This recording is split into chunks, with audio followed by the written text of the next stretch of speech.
Samantala matapos aminin ni Senator Ejercito sa nakaraang kapihan sa Senado na nalilito siya sa pagpili ng kanyang Senate President sa pagitan ni na SP Escudero at dating SP Soto, si Soto handa naman daw sa posibleng term sharing kasama si Escudero. Para sa kabuang detalye ng report, Brigada Ann Cortez, ibrigada mo! Brigada Live Report.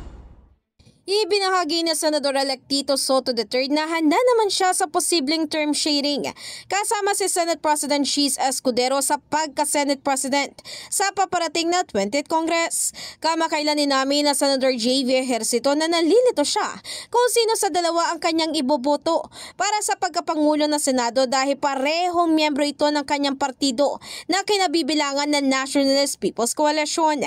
Dagdag pa niya, kapwa meron din siyang utang na loob sa dalawa dahil nakatulong mo ito sa kanya na makapagpasa siya ng mga magagandang batas. Pagtitiyak naman ni Soto kung sakali raw na ganitong patakaran ang gustuhin ng kanyang mga makakasama sa susunod na kongreso ay wala namang problema sa kanya na makipaghati ng termino kay Escudero. Kinokonsidera rin daw talaga niya ang pagkuha sa pwestong ito kung sakali maalok sa kanya dahil marami raw siyang gustong ituwid at ayusin sa takbo ng institusyon nitong nakaraang taon. Samantala umaasa naman si Ejercito na magkakaroon ng ganitong kasunduan upang maiwasan ang anumang pagkakawatak-watak sa mataas na kapulungan.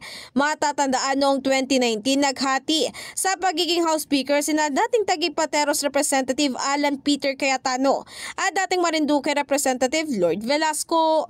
In the heart of changing lives, ako si Brigada Ann Cortez ng 105.1 Brigada News FM Manila, the Music News Authority. Ang bahaging ito ay hatid sa atin ng Maxan Mangosteen Santon Coffee. Max Healthy, Max Sarap.